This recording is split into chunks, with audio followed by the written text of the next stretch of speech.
सुंदरी और राक्षस। एक समय की बात है, एक शहर में धनी व्यापारी अपनी 3 बेटियों के साथ रहता था। वह अपनी तीनों बेटियों से बहुत प्रेम करता था। उनकी माँ के जाने के बाद व्यापारी ने अपनी तीनों बेटियों का ख्याल अच्छे से रखा। व्यापारियों की दोनों बड़ी बेटियां स्वभाव से बुरी और बदतमीज थी, लेकिन छोटी बेटी बहुत ही नम्र और दयालु थी। साथ ही वह तीनों बहनों में सबसे ज़्यादा सुंदर भी थी, इसलिए उसकी दोनों बहनें उससे जलती थी। एक दिन व्यापारी का बहुत बड़ा नुकसान हो जाता है, क्योंकि समुद्र में तूफान आने के कारण सामान से भरे जहाज पानी में डूब गए थे। अब बेचारा व्यापारी पूरी तरह गरीब बन चुका था। अपनी गरीबी दूर करने के लिए उसका सब कुछ बिक गया था। अब उसके पास केवल घर ही बचा था। व्यापारी ही दोनों बेटियों को धन धान्य आदि की आदत थी। उन्हें ऐसे गरीब वाला जीवन जीने में दिक्कत होती थी, इसलिए वे हमेशा अपने पिता को कोसती रहती थी। वहीं ब्यूटी अपने पिता की मजबूरी समझती थी, इसलिए कभी भी दुखी नहीं रहती थी। दोनों बहनें पूरा दिन आराम करती और खाती पीती और खेलती रहती थी। वे बहुत लालची और आलसी थी।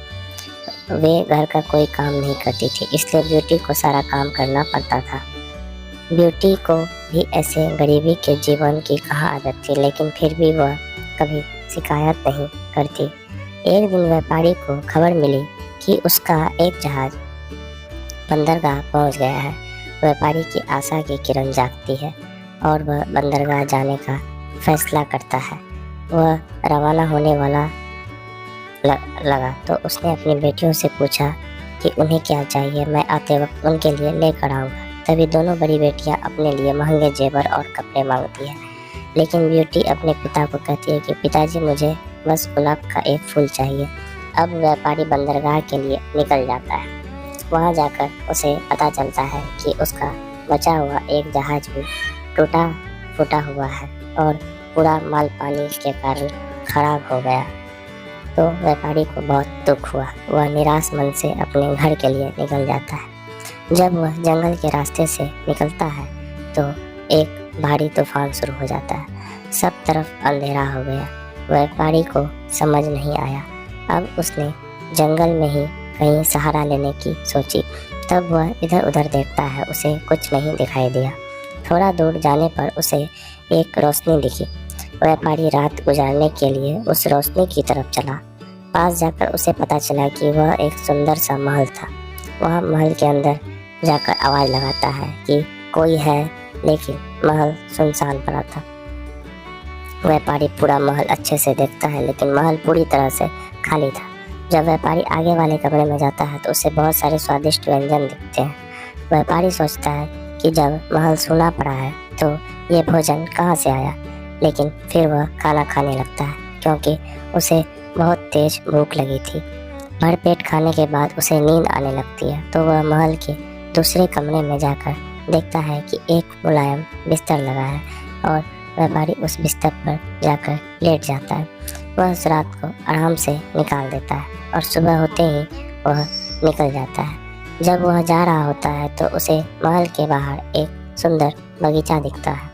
उस बगीचे में उसे गुलाब लगे हुए दिखे। तभी उसे अपनी बेटी ब्यूटी की याद आती है।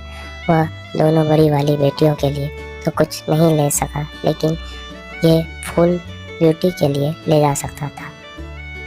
वह फूल तोड़ने लगता है। तब एक भयंकर आवाज़ आती है और एक बदसूरत राक्षस व्यापारी के सामने प्रकट होता है। व्यापारी बहुत डर गया।